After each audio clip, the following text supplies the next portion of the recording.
messaging. Welcome to the NZ Travel Show, an interactive show where you can ask your NZ travel questions to the experts behind nzpocketguide.com, New Zealand's largest travel guide.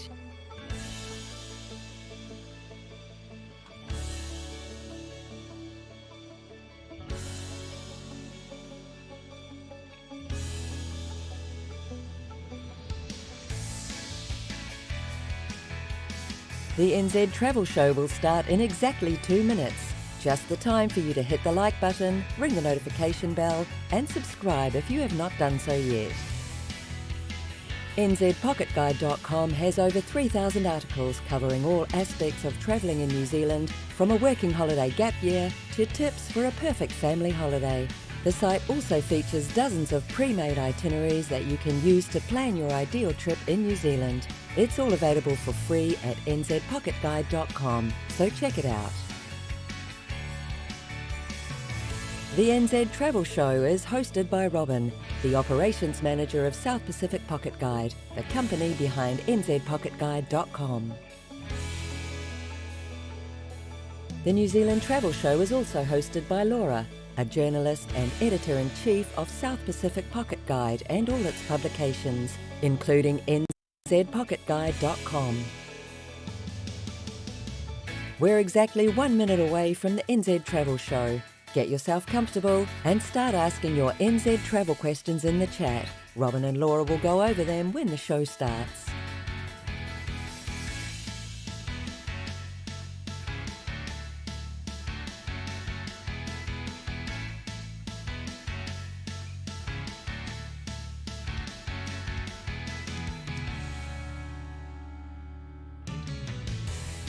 In 30 seconds, our experts will be live from New Zealand to give you all the practical New Zealand travel tips you need, from the best transport options to the best accommodations and activities to choose for the perfect New Zealand holiday.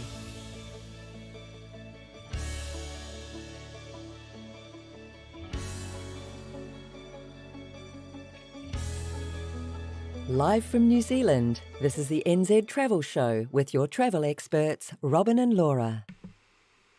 That's right, everybody. Welcome to the NZ Travel Show. It is Sunday, the 7th of May. Yes, that's right. That's May 2023. It is 8 a.m. right here in New Zealand, and this is the NZ Travel Show. How are we doing, Laura? We're doing excellent. How are you doing? I am doing fantastic. Thank you very much. We've got a fun theme for you guys today, so we're all really excited about it. But today, I wanted to start with a quick note from a person that emailed us, and we really wanted to say thank you. So this person is called Srinidhi, I hope, or otherwise I would have completely butchered your name, and I'm very, very sorry. And they say, "Hello guys, I just wanted to say thanks and let you know that I have made a small contribution to your Patreon. We were in New Zealand for most of April, and your portal and videos were of tremendous help. I ran most of my trip of your content. Thank you and God bless." Well, yeah, thank you very much for your amazing donation. 100 New Zealand dollars will go a long way in continuing to make all our content free. You are an absolutely awesome person, and please join us in the Patreon exclusive group. Make use of all the Patreon perks that you have unlocked for yourself. Yeah, join in, mate. We can't wait to have you on board. So yeah, thank you so much for that. Yeah, thank you. What is the live chat saying? We have Sherry here saying, "Good morning, guys. Do you know where I can try some scallops? There is a special festival in Whittakers." Yeah, there is the Scallops Festival in Whittakers. So if you are in New Zealand, exactly the right time and the right spot, yes, for sure. It's actually not on this year, but they are planning on bringing it back next year. But that's one place. Yeah, so aside from that, there's a lot of seafood restaurants in New Zealand. There's a lot of seafood, available in the country with that many coastline, right? As a reminder, we have more than 15,000 kilometers of coastline in New Zealand, which for you American is 9,320 miles. So with that much coastline in such a small country, we are obviously thriving on seafood. So expect a lot of seafood in today's theme. Speaking of, what about we kickstart the theme today? Yeah. Let's go.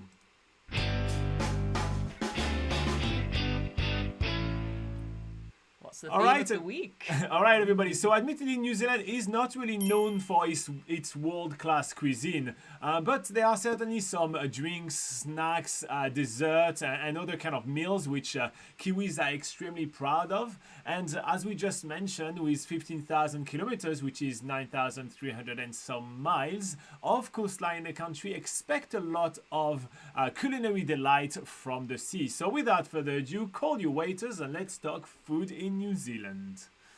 Okay, Laura, do you want to get started with a few extra, with a few mention? Sure. right. Let's start with... No. I need to load the stuff. I did something special for you guys today. Okay. I actually prepared something. So, without further ado, let's get started with our first batch of food from New Zealand. Laura, what do we have first on our list? First on our list is a Maori meal, which is called a hangi. This is food that is slow cooked in an underground oven, or basically where there's hot rocks covered in dirt. It's usually, and it keeps it sort of slow cooked and contained in that way. The food is covered up, so don't worry, your food isn't going to get all, soily and stuff like that. But this slow cooking method means that you get really nice sort of tender food. It's usually cooked with different sorts of meat and root vegetables, particularly kumara, which we're going to get onto a little bit later perhaps.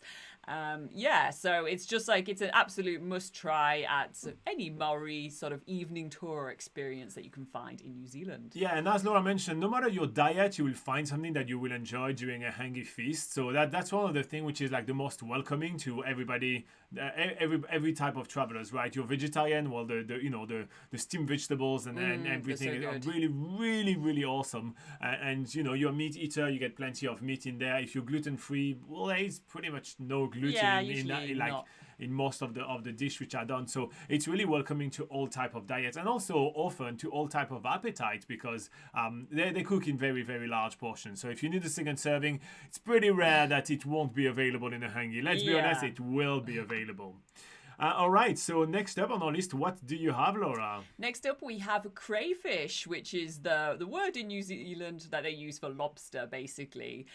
So there is a lot of crayfish off the coast of New Zealand, particularly a town called Kaikoura, because kura means crayfish in Maori, and kai means food. So literally their town is named after crayfish, like the place to go and eat crayfish. So but on the downside, it's not that cheap as a food to try. You can try it in various different restaurants, but it's usually one of the most expensive seafood.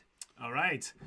So next we're going to be moving on to a food that you can hunt for yourself if you want to. And yeah, it is odd. So I promised that we're going to be talking about some of the worst food as well. So in my personal opinion, so Laura does really like it, but I think it's pretty slimy. It just tastes like sea salt and salt water. Laura, what is it? Next up is Kina, which is a type of sea urchin in New Zealand. The amount of food you get out of these things, it's not exactly extensive. You have this huge spiky shell, but once you crack it open, there is just some small strands of like slimy flesh, which is really a small amount, and that is the food that you eat. So it's not usually available to purchase at restaurants and things. It's usually something that you're more likely to try if you are on a tour, maybe fishing or doing snorkeling, that sort of thing. So yeah, that's the next one, Kina. Yeah, so as mentioned, I do find it like really slimy, a bit just too salty. It's one of those things which is a delicacy, but is it really kind of worth something, eating it, or is it just something that was traditionally snacked on from time to time? There is a bit of a debate. And speaking of debate, adding beetroot slices, especially pickled beetroot slices to burgers, is a very, very Kiwi thing. Yeah, so next up we have the classic Kiwi Burger. So what does a Kiwi Burger entail? It's a burger that tastes bad because you added beetroots to it. But not just beetroot. So when you see burgers on the menu in New Zealand, you do need to watch out, because a normal burger in New Zealand will normally have a fried egg in it and a slice of beetroot. I'm okay with the fried eggs. I think I'm fine with the fried egg. I think it's just adding beetroots to the burger, which to me just makes it a bit... it's an acquired taste. taste, certainly. So yeah, look out for Kiwi Burgers. You can find them in many different restaurants and cafes across New Zealand. Okay, so let's talk about something that I really enjoy, and that's candies, lollies and chocolates. So Laura, what's your favorite candy, lolly or chocolate in New Zealand? Well, let's talk about Jaffa. Which is certainly a top one there. So Jaffa are they're little spherical sweets, which is chocolate coated in an orange, even an orange tasting sort of hard shell. Yeah, there's nothing much to dislike about these candies. They're quite nice. There used to be a famous Jaffa race they used to do in Dunedin. I don't think they do it anymore, but they used to roll these things down a hill. You would put a number on them, and then you would bet on which one would get down. You know, you would hope that your number is the one that gets down the hill first.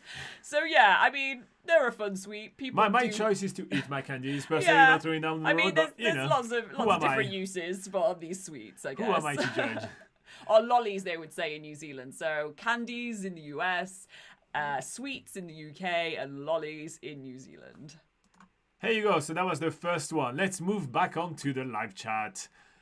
All right, so we have the fantastic David Burrow that says, Kia ora, just 2 weeks now, and I'm looking forward to trying some of these. Yes, so I would love to hear which one is the one you're looking forward to trying the most, obviously. You know, you're going to be having quite a fair amount of time in New Zealand, so what are you going to snack on? Yeah. Leonardo, which was asking some questions about phone apps, if I'm correct. Is joining us today, and he says in 8 days he's going to be in New Zealand. Ooh, so that's so close. That's going to be nice. Yeah. Are you staying in New Zealand for a while, Leonardo? What's the plan for you?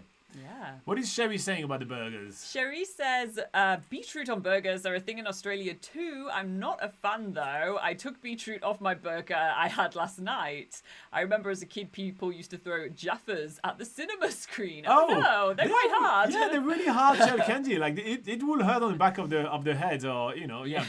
But yeah, no, I do agree. Like, I don't understand why put beetroot in a burger. Like, the first time I got one in New Zealand, which obviously was more than a decade ago, the first time I got one, I went back and I said, sorry, I didn't order the beetroot. What is this? Sorry, did someone just did you forget to put the cheese in and you put a beetroot in instead? And the guy was like, no, that's a Kiwi Burger. I was like, oh, I should have read the menu. Yeah. It's my bad. It's entirely my bad. Adil Mula says, Kia ora, Robin, Laurent, all the viewer. Kia ora. Kia ora. How are you doing today? Steve is here saying hello. How are you doing, Steve? Nice to have you on board. And then Matua says, Morena, Morena. Laura, what does Morena mean? It means good morning in Te Reo Maori, which is the indigenous language of New Zealand. All right. What is David saying, Laura? David says, I'm planning to sample the hangi in Rotorua. I am also looking forward to sampling a lot of snacks. I'm sure that won't be just a sampling. Yeah, New Zealand is a country of road trip, right? So you kind of have to stock up on snacks in order to in order to kind of make the drives go. You know, the sceneries are helping a lot for sure, but you know, you want to stay awake and stay sharp. So you know, good snacking is important. And you know, going to a new country it's all about trying the new snacks and all the novel stuff. It's always fun. For sure. Steve says, I'm coming in New Zealand in November. Looking forward to it. Wow, that's cool. That's a close. good time to come. Yeah, and Matua X, obviously, which is, he lives in beautiful Tokoroa, says, I love hangi. Of course, yeah, hangi we is love pretty hangi awesome. too. Yeah. And Sherry says, I'm looking forward to all the snacks too. I want to try something we can't get here. So what snacks do you think you can't get in Australia and that we do get in New Zealand, Sherry? Yeah, because I only lived in Australia for about 3 months, and that was almost 2 decades ago now, so yeah, I can't really recall. I'm old now. My memory fades. I can't quite remember that far back. Okay, while you guys are coming up with more comments, more questions, as usual, we'll always check them out. What about we do 5 more? We're really excited about food, guys. We're really, really excited about the food. So, do you want to do some more? Yeah, sure. Let's do it. All right, let's do 5 more food that you absolutely have to try in New Zealand, and I may just sprinkle some of the worst foods along the way as we keep chatting. Laura, what do we have next? All right, next up we have a classic New Zealand dessert, which is the Pavlova. So this is basically the majority of this dessert is meringue, and then it's usually got some whipped cream in there. And... It's meringue, Laura? It's pronounced meringue. All right, so it's got meringue. And whipped cream and fresh fruit, usually kiwi fruit on there because New Zealand grows a lot of kiwi fruit. Yeah, it's really nice and delicious. Usually people have this around Christmas time because Christmas falls during the summer season in New Zealand, and it's a light, refreshing dessert to have. All right, so All right, so Laura, so what do we have next on our list? Do we have a drink, perhaps? Perhaps we do. We have New Zealand's very own L&P, which stands for lemon and Pairoa, because it was originally made in the town of Pairoa using fresh Pairoa spring water. Nowadays, not so much. It has been bought out by the Coca-Cola company, but it is the soft drink that you can find in any convenience store, any restaurant, basically anywhere in New Zealand, even the local McDonald's. All right, for this next one on the list, so obviously it is a New Zealand delicacy and it's a big part of the New Zealand culture, especially on the Southland of New Zealand and especially on the west coast of New Zealand. However, when it comes down to sustainability, it's definitely not one of the best. And so I just want to put this little warning before we talk about it, as we tend to consider it as one of the worst food to try in New Zealand. However, some local will obviously tell you that it's part of the culture and that it's something that you've got to try in New Zealand. So we don't want to force you to make your to make one decision or the other. We just want you to be involved. So whitebait and whitebait fritters are definitely a delicacy in New Zealand. It tastes really fishy. It's often served on an omelette. And but what they actually are basically an aggregation of a bunch of juvenile fish which have not had a chance to reach maturity. And for that reason, harvesting too much whitebait is actually pretty bad for the environment, as those fish are don't have a chance to basically be part of the New Zealand ecosystem. So make your own informed decision. We do consider it as one of the worst food to try in New Zealand for environmental reasons. However, if you want to try something which is part of New Zealand culture, well, whitebait are quite widely available around New Zealand. You will be able to find them as whitebait fritters in pretty much every fish and shop. Especially around the whitebait season. I was about to say, especially during the whitebait season. Anyway, let's move on to something a little bit more cheerful, and that's honey. Yeah, so New Zealand is famous for its manuka honey. Manuka is a type of native plant here in New Zealand. So they say that the honey that is produced by the bees that pollinate with the manuka, sort of, yeah, eat the nectar of the... Well, they eat the nectar and at the same time they're pollinating the plants, right? They're doing all of that stuff. So yeah, so taking the nectar from the manuka plant and then making honey from it is said to have all sorts of health benefits. When you buy manuka honey, you can get it in sort of different strengths. So, you can get really expensive manuka honey that is really pure and is going to solve all your ailments. Or then you can just get, one of the cheaper tubs and, just have it for the beautiful taste. Because, honey's delightful, right? Who doesn't like honey? All right, moving on to Laura's favorite vegetable. In fact, we're going to look at the picture of Laura enjoying herself with stuffing my face with kumara. Yeah, that's a hangi, and this big potato that you see right here is actually a kumara. So yeah, Laura, what's the kumara? Yeah, so kumara is the Maori word for sweet potato, but kumara were brought to New Zealand originally by the early Maori settlers, and it's sort of it's a staple of the vegetables that you can find in New Zealand. I do find that the sweet potato here tastes amazing compared to sweet potato that we get in the UK. So there is something really special about the kumara here. You can get it in different colours. There's purple ones. There's orange ones. They don't really taste that different though. I feel like they all taste kind of relatively like kumara. But they all have... It's more the consistency. The texture of it. The texture is the different, orange one is really, really soft and can get a bit watery sometimes, and then the purple one's got more of a sort of white, fleshy one that's a bit more solid. I'm kind of like, I know a thing or two about kumara. As you can tell, I can talk really... Sorry, she's a kumara snob right here. I can talk for days about kumara for some reason, but yeah. Well, it's really great. Like, I do really like kumara in New Zealand, and that's a really good, good way to try it, right? If you decide to cook your own meals as you stay in hostels, for example, along the road, substitute your potatoes for kumaras. Do a potato mash, but replace potatoes with kumaras. Do fries, but replace the potatoes with kumara. Do these kind of things, and you'll really kind of get like a bit of a local taste right here. It is really awesome. I do really like it. Yeah, and we do have articles on nzpocketguide.com which are some recipes of what you can make with kumara if you want Do to we check really? those out. Yeah, We have articles about everything on the website. It's It's crazy. early articles that I wrote really early on because Wow. I think I was that enamored with kumara when I first had it that I was like, I'm dedicating a whole page on our website to kumara and how you can sample it in many ways. Oh my god,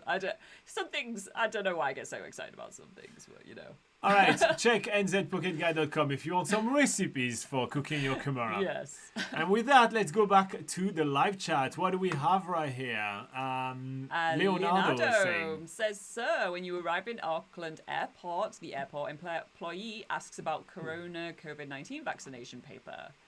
All right, Leonardo. So at the moment, there is no requirement to be vaccinated to travel to New Zealand. If you want to actually take your paperwork with you, it's absolutely fine. There is no issue in doing that. However, you won't really be asked that.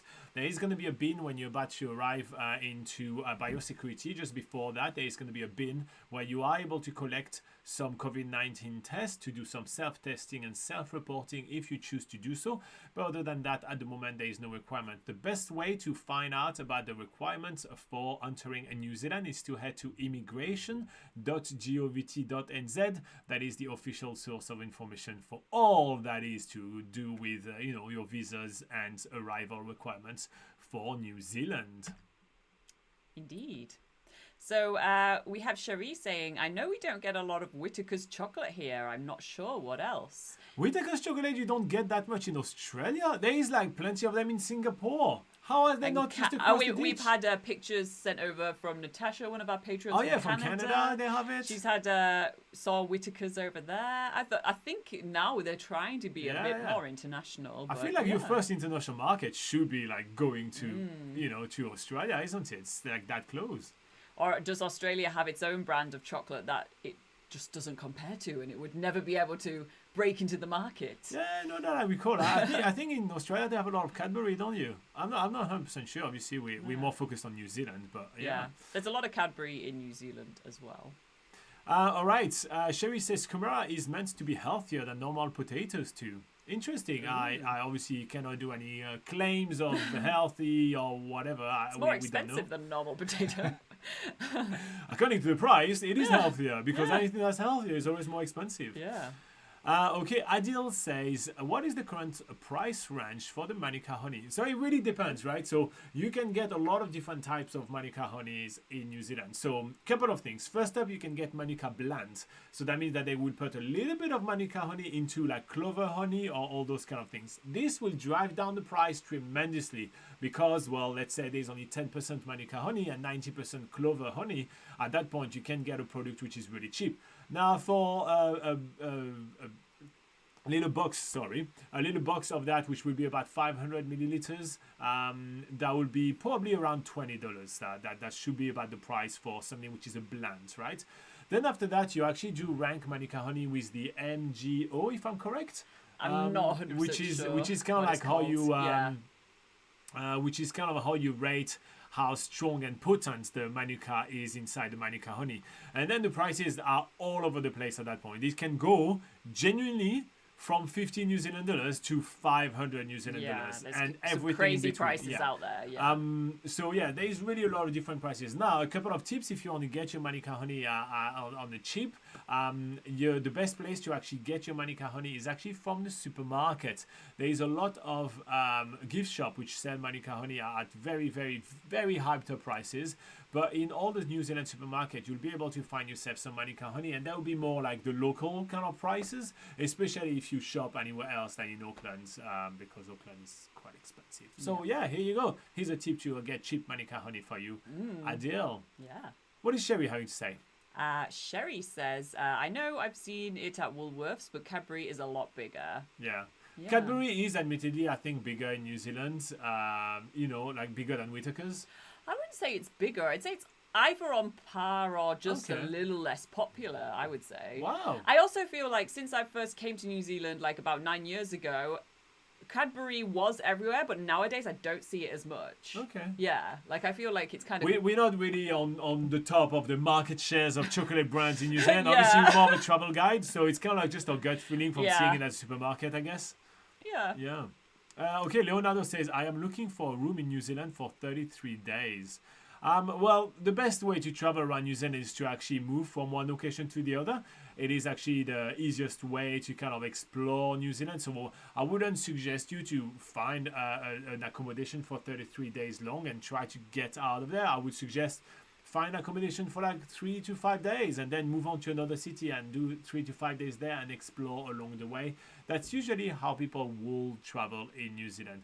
That said, if you are looking for more of a long-term accommodation, your best choice would be to actually go for hostels that will have monthly rates or weekly rates in order to help you out, in saving on your budget. Here you go. Tamo's here. Tamo says, hello, Robin and Laura. I joined this chat a bit late, and first thing I see here is Pavlova dessert. Well, thank you for making me hungry. We did it on purpose. We timed it. We checked out when you connected. We did that especially for you. Don't worry, the next one we're going to show on screen is going to be damn yummy too. Okay, what is Denis Géraldine en New Zealand? In New Zealand, sorry. Bonjour, la Belgique. Says hello from Belgium. We will come normally in New Zealand next year and will travel with a van. Do you have a compilation of super recipe tips for van travelers? We actually do have easy recipes to make in a van. We actually have that available on the website. Yeah. So you know where they are, Laura? I know that where they'll be split between. Okay, so we can cool. start off with Yep, I can guide you through if you want. Nice. Okay, so you can head to nzpocketguide.com. Yep, and then head to travel tips. Travel tips. Then there'll be travel advice. No, not there. Yep. Travel advice and food. Travel advice and then food. And then go scroll, and we've got some various different recipes. We have those are traditional New Zealand recipes, easy pasta recipes for potluck. So we have potluck dinners for if you're invited to a potluck, which is quite big in the backpacker kind of realm in New Zealand. Yeah. Easy pasta for backpackers. So that's the thing which are really easy to cook in your van as well as in hostels. So we have the easy pasta. 5 meals which are under $5 to cook in a holiday park, things with eggs, 10 meals to cook in a hostel or that was cook with eggs in a hostel or campervan, so that's but so for example, if we go for like 5 meals which are easy to do, for example, we have like omelets. Awesome omelets. And so we give you the ingredients, how to cook them, so they're all like very, very simple, doesn't noodles. use too many pots and pans. Usually when you've got limited sort of cooking space and all you've got is a hob to use, which is often the case depending on how large your van is. If you've just got a hob, a lot of these can just be done on the hob. Or if you're using the basic kitchens available in holiday parks, if you're staying in a holiday park. So, what we kept in mind is something which you actually can cook with what is provided when you rent a campervan in New Zealand, which is also likely to be, if you own your own campervan, what you have in your van. What is not requiring too many hobs to juggle multiple pans and something that you can just do really easily. That is cheap to stay on a budget, because usually when you travel in campervan, you want to stay in a budget. And that still has decent nutritional value. So that's kind of like what we kept in mind to kind of design all those different recipes. So so there's plenty of articles for you. I feel like recipes, like I'm not going to spring up the pots and pans and start doing it right here. So it's easier to kind of send you in the right place, Denis and Geraldine, and to kind of get you to be able to kind of do your reading right there. So hopefully that's helpful to you guys. When it comes down to tips for vans, campervan travel, we do have plenty of videos on the channel, that channel. But make sure that you make your budget, because traveling by campervan in New Zealand is not necessarily the cheapest way to travel around New Zealand. So keep that in mind. Okay, Sherry says, what brand of Manuka honey do you recommend at the supermarket, or does it depend on the local area? It does depend on the local area. There's loads of different local Manuka honeys around New Zealand, so it depends really. Like if you're shopping in a supermarket in Taupo, you're going to have very different selection to if you are in, say, Wellington or in the South Island. So just go to different supermarkets, see what selection they have. And as a continuation, Adil is asking, is a supermarket honey 100% or blend? There is both available, so you just choose which one you are interested in. And some supermarkets might have a wide variety available. Other supermarkets might just have only blends. So it really is a case of having a look in different supermarkets. JT, which just completed a trip to New Zealand, says, "Hey guys, the breakfast Kirk Cafe in Hamilton is a must. Oh. Beautiful and delicious food." I cool. love that. Yeah, feel free to pop in your recommendations if you guys have any. Yeah. We always love to have some of your own recommendation in there. Okay, so I don't know if you guys know, but there is a French backpacker currently traveling around New Zealand and reporting for us about his gap year in the country. And it's not Robin. Yeah, it's not me. And however, he's currently not in New Zealand and kind of like straying off the path and enjoying Japan a little bit. His name is Almond, and he's been chronicling his trip in New Zealand for 30 weeks already. So this is week number 30. Let's check out what he's up to in Japan, and we'll be back to you guys in about 2 minutes.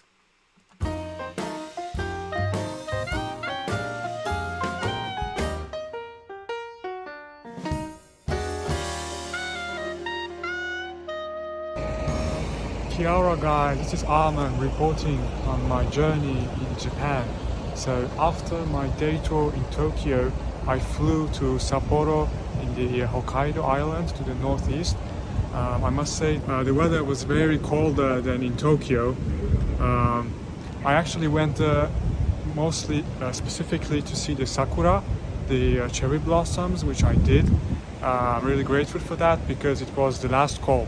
The sakura moved from the south to the north and they bloom later in the colder regions, so the Hokkaido island. I also did a ninja experience which involved this actual ninja explaining all the ninja culture and everything revolving around the way to wield a katana, how to walk like a ninja, how to do all the different hand gestures. And it was really cool. He was a member of the Japanese Ninja Council. It was a really fun experience, which I had booked on Airbnb. I must say, so far, some of the best experiences I've done have been on Airbnb just by like locals and not specifically professional like tour guides. I also had some fun photo shoot sessions. Something interesting that happened is that it turned out that my Airbnb host in Sapporo was actually a photographer and he had his own studio at home. So his wife dressed me in kimono. It took her like half an hour at least to get it done. I didn't know it was so complicated. And he was able to take my photos. That was really nice of him. Obviously he didn't have to, and he charged me like a fifth of the normal price, and he even printed the photos for me for free. The locals have been really nice and kind to me, as I also mentioned in the previous video, and I'm really grateful for that. After this, I flew back to Tokyo and had a tour about the kawaii culture in Japan. So kawaii is a term that means cute, I believe, and the Japanese really like to make everything cute, whether it's the toys, the food, and there was lots of colorful objects around Shibuya. I'd say that Tokyo is a sensory overload. That's the way I would describe the city. Like there is so much stimulation for like the eyes, the ears. Yeah, it's very like different from what we have in New Zealand, for example. It's gonna be interesting to go back to New Zealand after this, and I have to readjust for a while, I think. I think that wraps it up for this week, folks. Until next week, cheers.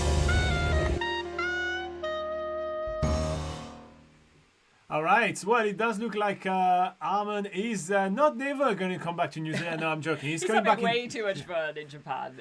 It looks very fun. He's coming back in 2 weeks, so he'll be back. He'll be back very soon. But in the meantime, it's always fun to see what he's up to. And yeah, again, same thing. Last time we talked about North Korea with Almond. Now we're talking about Japan and cherry blossom. You know, it's things that we never thought we'd talk about in this channel. Yeah, opening us up to new ideas. Yes. Things outside of our realm of knowledge. Anthony Comstock, speaking of things within the side of our realm of knowledge, what is he Yeah, saying? he says Morena from Rodeo, California. And he also says, sorry, I'm late. Oh no, you're late. Do you have a note from your parents? What's going on right here? Why are we late? Why are we late? Make sure it never happens again.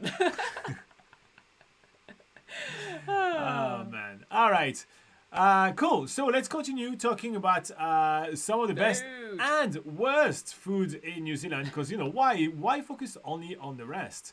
So on the best, right? Let's talk also about this. Yeah. Robin would not be French if he didn't add a few complaints in here and there. I So know. let's bitch about some food as well. But here's something that, despite the fact that we are on the internet, we'll begin with something that I think everybody can agree about. So, let's continue with the best of worst food in New Zealand with another 5. And here's something that the entire internet can agree on is amazing and delicious. And it is Hokey Pokey ice cream. So, yeah, everybody loves ice cream, but in New Zealand, Kiwis prefer Hokey Pokey, which is the name given to ice cream with bits of honeycomb, like usually cracked into the ice cream. It is nice, it's sweet, it's ice cream. What's not to love?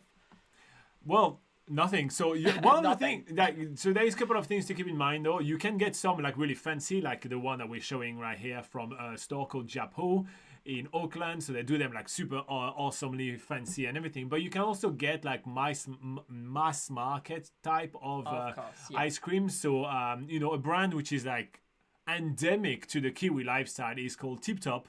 And so they do obviously much cheaper version of that, where for about $4 or $5 you can get a whole 1 liter tub of Hokey Pokey ice cream. It doesn't taste bad, honestly, despite the fact that it's like a big mass market one. It really doesn't taste Yeah. bad, and they're kind of really nice too. Yeah. Moving on to something that pairs very well with Hokey Pokey ice cream. This is the world's worst transition. Powers. Yummy. So power is it's basically another word is sea snail. It is a type of seafood that you can I think you can only find in New Zealand. Maybe that's wrong. Anyway, Abalone, they would be called in a lot of other countries. Okay. So yeah. Yeah. So inside the shell, however, of course, the power food is it's seafood, sort of like a delicacy. It's not widely available. When it's usually available, it can be sometimes cooked into fritters, that sort of thing. But what more people actually see while they're in New Zealand is the colourful shell inside, basically the colourful sort of turquoise shininess inside its shell, which you can find it on jewellery and all that sort of thing. So yeah, that's what you're more likely to encounter when it comes to the power. Yeah, so your biggest interaction with power as a food will be as a power fritter in a local fish and chip shop. That's kind of like the way you're going to get power in New Zealand. All right, moving on to the next item on the list. Bah! Next up is lamb. So lamb is New Zealand's highest export meat, and of course you can find it at many restaurants around New Zealand. Usually, the more fancy, the ones that charge a little bit more for their meals. It's usually on the menu, available as like lamb shanks, that sort of thing. I mean, why not try it while you're in New Zealand? Although you probably have tried New Zealand lamb when you've been outside of New Zealand. And since we're also talking about the worst food in New Zealand, I'm going to put my snobby French person hat on as well. In many taverns and local pubs and bars in New Zealand, it is, lamb is a meat which is kind of like a bit of an art to cook well. It is very, very often overcooked. So do be aware that it doesn't hurt to order the piece of lamb that you want a little rawer than what you usually order. So if quite often you like them to be medium rare, order it rare, and it's likely that it's going to come out as medium rare, for instance. Quite often we've got some really chewy, very, very much, very, very, very cooked kind of lamb lollipop. It's not rare. So yeah. Here you go. Okay. All right, moving on to the next thing on the list. It's pies. So, or savoury pies to people outside of New Zealand, but in New Zealand, pies usually refers to basically pies that have savoury fillings. All right, so before Laura tells you about the delicious pies you can get in New Zealand, again, we're talking also about the worst food, so I'm going to be the one complaining, and I'm going to talk to you about the worst pie you can get. So quite often those, one portion savory pie are made very, very cheaply. So the one you're going to find in your local gas station or in some really cheap bakeries are pies from like Big Ben or Irving pies. And those things are just basically chewy pastry on the outside with molten lava in the inside. Always blow on the pie, that's a Kiwi saying. And the goo inside, which is supposed to be like steak and cheese or whatever, really does not taste like anything else than some salty type goo in there. So really, when it comes down to savory pie, New Zealand have some of the best one I've ever tried in my life, and that's what Laura is going to be talking about. But it also has some of the worst thing I've ever tried in my life. So please don't go too cheap, or at least read some reviews. There are some places which are really cheap where you can get a fantastic $6 savory pie that is going to blow your mind. But there are some places where you're going to be charged $7 for an Irving pie barely heated up, and that's going to be awful. Yeah. So yeah, just read some reviews and don't get, if it says Big Ben or Irving, stay away from it. All right. Laura, talk about the good pies. Yeah. Talk about the good stuff. Yeah, so pies, they usually come in about like a size like this. And it's usually like something you would have for lunch, just sort of like a small snack type thing that you can just have for lunch. They come with For scale, the photos right here, the guy is actually holding one of those plates where you usually put like a coffee cup on. So it's not like a large plate, Yeah, right? so they're not huge pies, but it's usually enough to fill you for lunch. They come with different types of fillings. So usually it's like steak and cheese, mince and gravy, steak and gravy, chicken and mushroom. Which is my personal favorite, usually chicken mushroom. What's your favorite? Butter chicken is my favorite. So putting some, Indian sort of curry flavors in there is always really, I find, is like usually the best ones. But like Robin says, it's best to go for like pie shops that are, that you might have heard something about. Usually there are a lot of places where the pies aren't great, but you need to sort of scout out the places where the pies are amazing. To wrap us up on the pie, I'm going to read what Sherry is saying.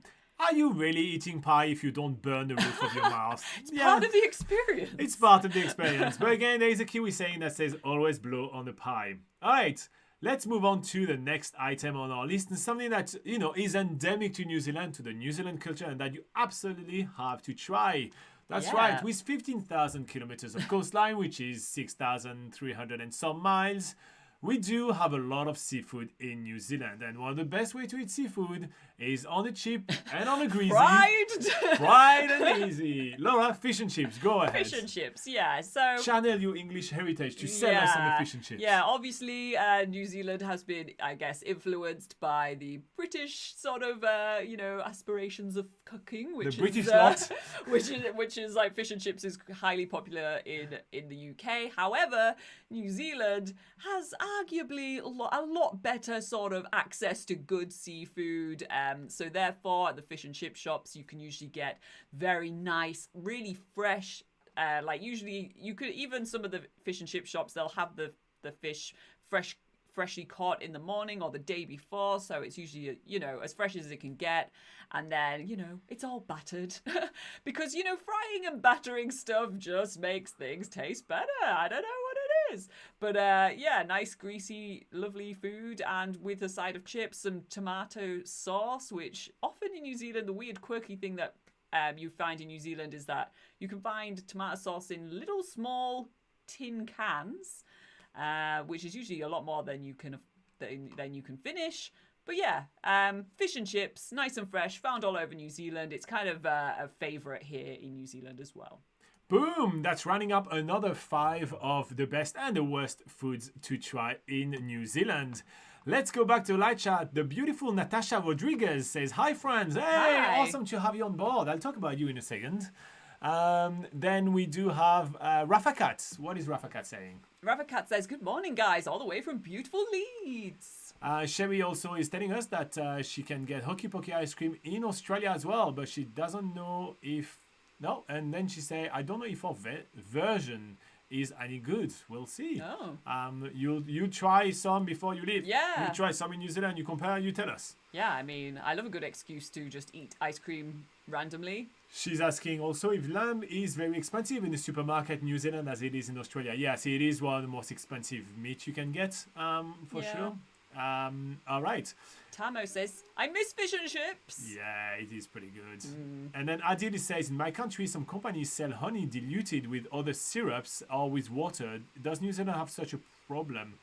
I don't think so. I think I think New Zealand's really it's really proud of its honey, and I don't think they're relatively snobby on their honey. I don't think any company would dare go with the super diluting it and syrupy. Yeah. They would lose reputation so bad. It's just it's a national pride is the Manuka honey and different types of honey in general. So yeah, I've not heard or seen that anywhere. Indeed. All right. Okay, so that's been a while. I haven't talked to you guys about the things that we're doing with our Patreon subscribers, but today we're going to be looking at Natasha, which is in the live chat right now, as photo from a honeymoon trip to New Zealand. So that's one of the things that we do. If you guys send us your photo of your trip, we kind of look at it all together and we chat about it. We decided to do it on Patreon because it's just a little bit more private. We're just a small group of less than 20 people that just kind of look at the photos, hang out together. So that's pretty cool. That's just one of the many different perks that you can get by joining us on Patreon. So yeah, if you feel like doing so, there is a link in the description of this video where we'd love to have you joining our awesome Patreon group. Okay, what is happening in the chat? Nothing. Should we talk about more food? Yeah. I mean, I'm getting ready for lunch now. Okay, so let's talk about 5 more foods that you can easily get in New Zealand that you absolutely should try during your trip in the country. And I'd like to begin our number 16 with just a bit of description, because it is one of the worst food in New Zealand, but yet they call that a delicacy. So take some sliced bread, and I'll come back and I'll come back to the sliced bread in a minute.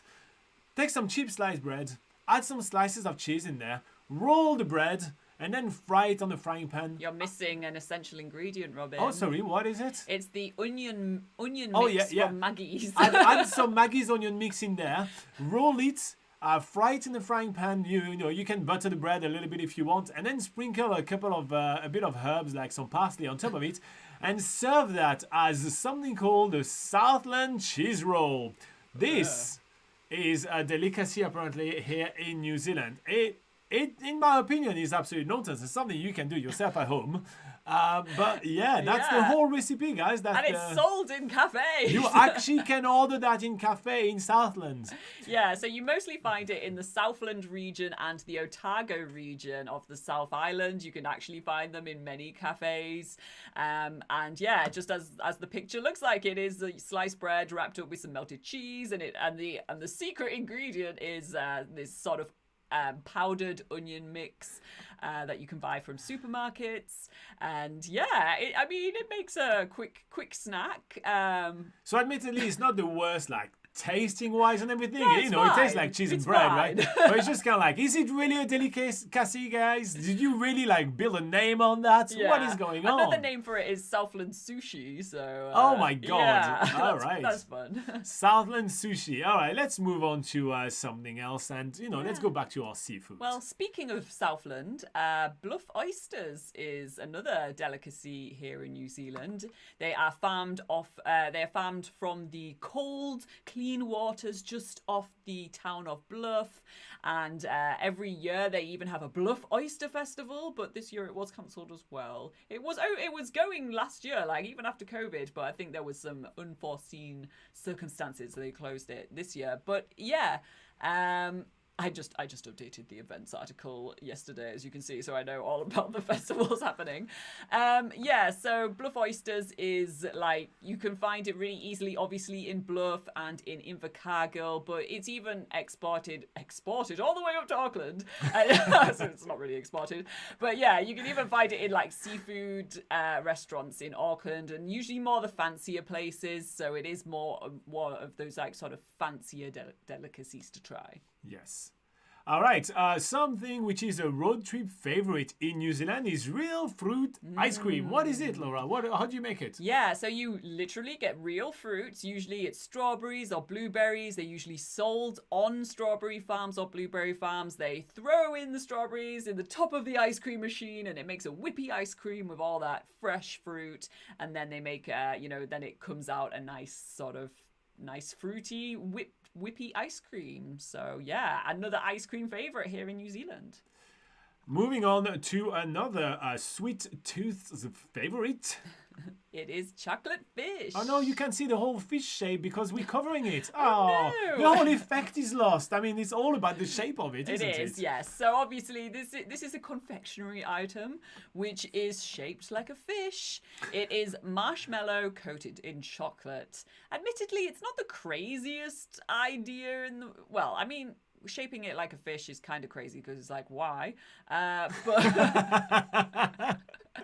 But yeah, it's a pretty basic confectionery. You can usually buy them in bags or at bookstores, that sort of thing. We were talking to one of our Patreon members the other day, actually, and she was saying that she was struggling to find a bag of chocolate fish in the supermarket. So yeah, we got to meet Beverly face to face, and she was telling us that she was struggling to find a bag of chocolate fish. She should have told us. We would have brought her one. I know. So, but we find them very easily in like bookstores. Bin-In is one of those, bookstore brands, chains in New Zealand that you can find them in. So yeah, and usually on tours, if you're on like, say, doing blackwater rafting in Waitomo, or you're doing the Barbary sail tour in Taupo, that sort of places, there's usually like a little, sometimes they give you a little snack of chocolate fish on the way. All right, so speaking of chocolate fish, seafood, and transition. Back to some more seafood. So green shell mussels, also known as green-lipped mussels. Oh, that's a beautiful noise. That worked really well, Robin. So yeah, Thanks for the patronizing. green-lipped mussels are farmed in New Zealand, mostly off the coast of Marlborough, in the Marlborough region of South Island. So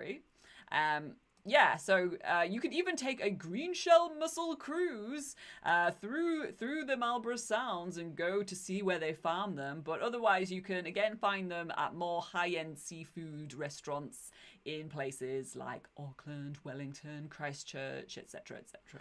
And I don't know if you say that, but the green shell mussel capital of New Zealand is the town of Havelock. If you are looking forward to trying it in the place where it shall be tried. Yes. All right, let's continue with something to wash off all those mussels. My transitions are on point today. Technically not a food, but we should still talk about it anyway. So this is New Zealand wine. New Zealand does produce a lot of its own wine, has many different wine regions across the North Island and the South Island. And there's many opportunities to take wine tours where you can sample wines at various different wineries.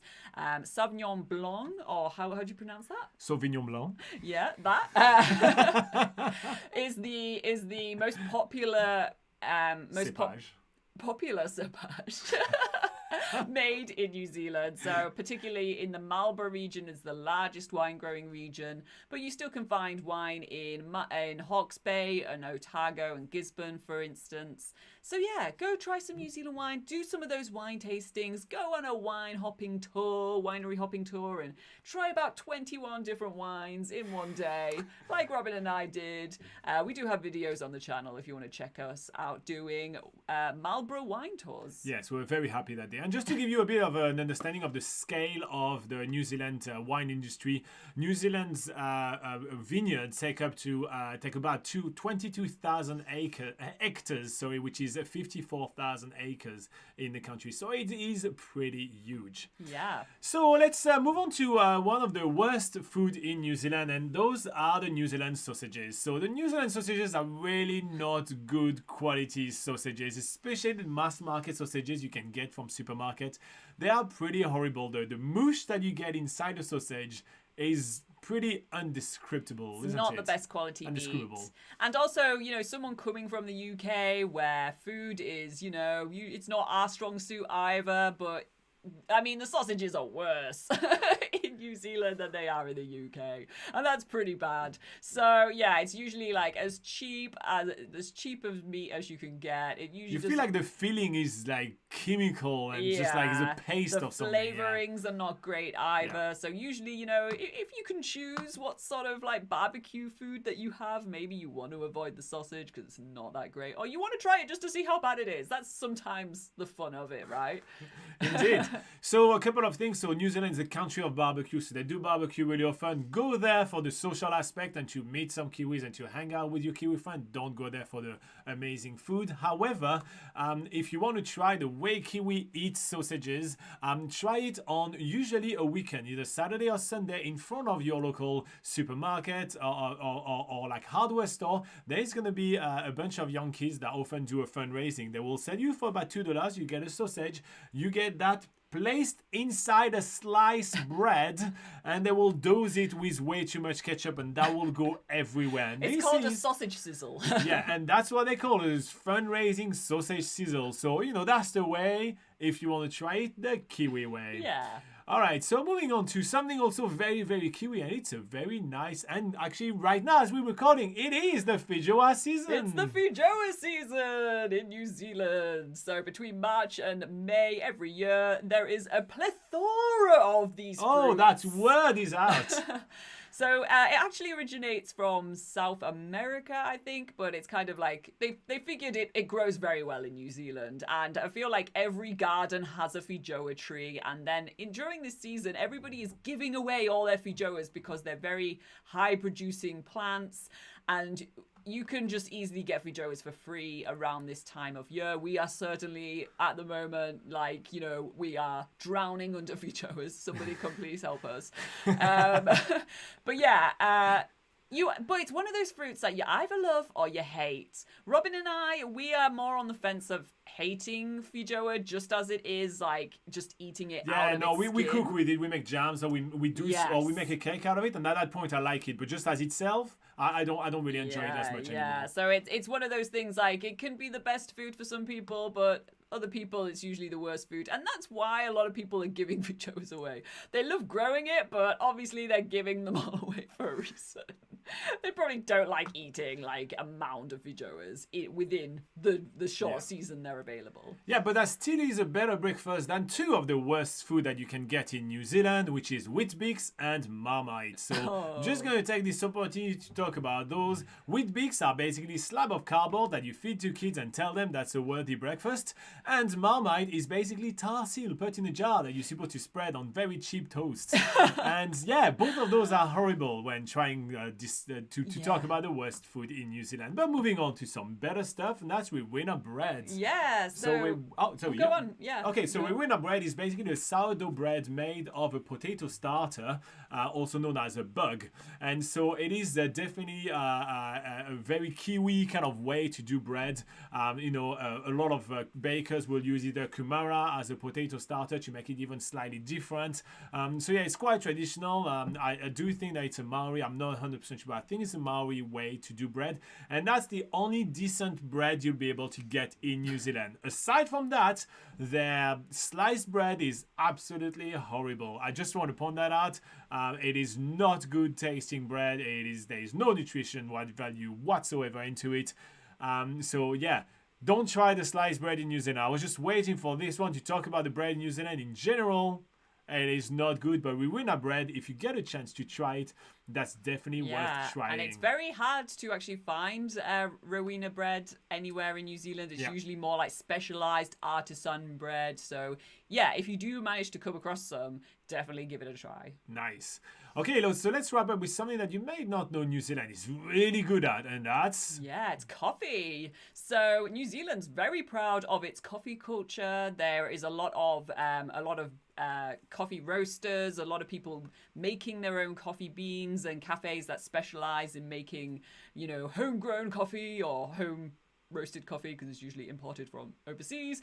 But yeah, coffee, like usually the sort of coffee that they do here is the things like the lattes, the cappuccinos, that sort of thing. It's not just filter coffee out of a jug. It's What's a flat white, Laura? A flat white That's the most common kind of coffee you'll find, yeah? Yeah, so it's mostly made with steamed hot milk and then an espresso shot in there as well. So that's a flat white. When you see that on the menu, it's kind of like the standard coffee that people have, but then you can have espresso shots as well. It's all barista made machines used for all the cafes pretty much in New Zealand. So yeah, and they always have nice fancy patterns on top, and having a fern is just a nice New Zealand thing to have a fern on top of your coffee. It's always a good photo opportunity. All right, so that is about 25 of the worst and best food that you can try in New Zealand. So yeah, mostly we talked about the best food to try in New Zealand for sure. There is much more information on NZ Pocket Guide, and there is a link in the description below. Oh, and before I forgot, I did sprinkle a few of my favorite worst food to try in New Zealand along the video, so you may want to check those out as well. All right, Laura, what is the live chat saying? The live chat is saying, where are we at? We're at, Matua X was saying, see you next week. Cherie says, what are your favourite snacks for a road trip? Favorite snacks for a road trip. Oh God, I'm about to say something like nobody is going to agree with, but apples.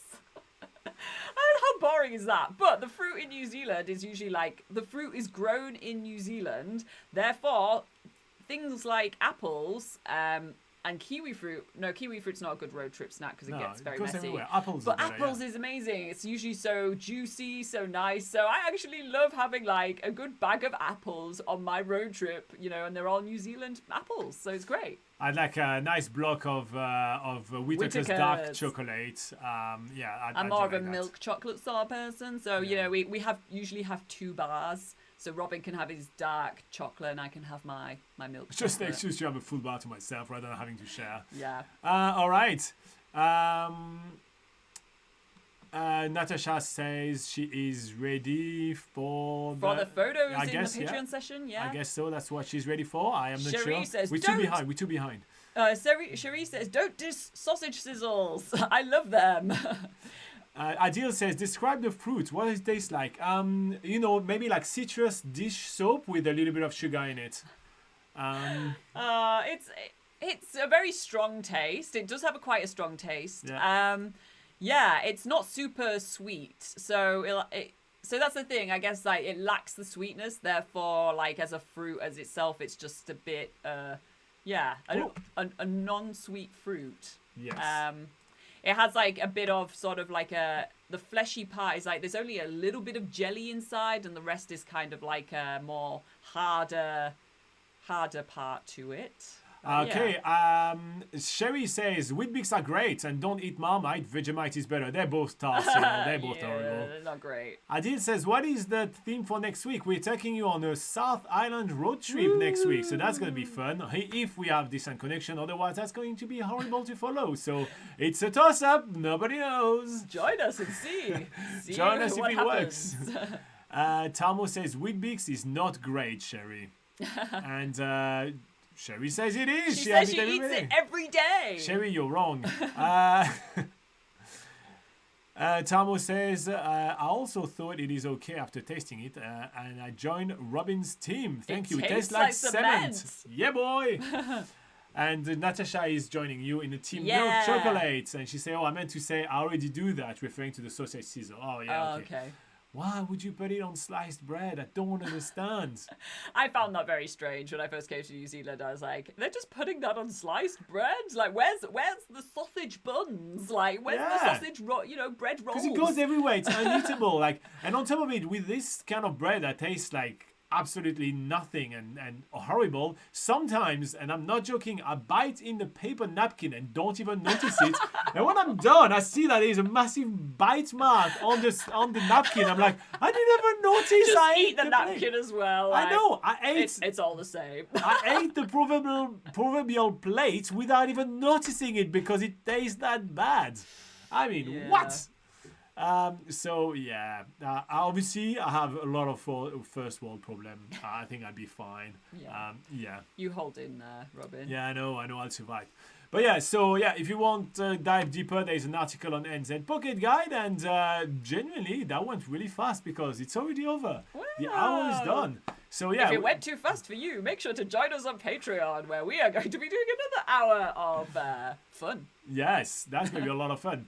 I did everything I needed to do on my list. Yes, we're done. Guys, thank you very much for joining us for an epic NZ travel show yet again. Next week, we're going to take you onto a South Island road trip. So what about you join us for that and see if it works or if internet is playing devil maker during our live show. It's kind of a bit of a maybe you guys should place your bets. Maybe you should place your bets and see if how many drops are we gonna do during this hour We'll of a put a live show. poll at the beginning of the show, like. Oh, I can't do polls on the phone. No, what are you? Oh, Don't really? promise. Don't Okay, promise. okay. I don't know how to do the polls on the phone. You crazy fool. Oh no. So yeah, that's it. That's done. it. Here you go, guys. We just had fun today. We just happy chappies. We see you next week. Bye bye, everybody. Stay See you safe. next week.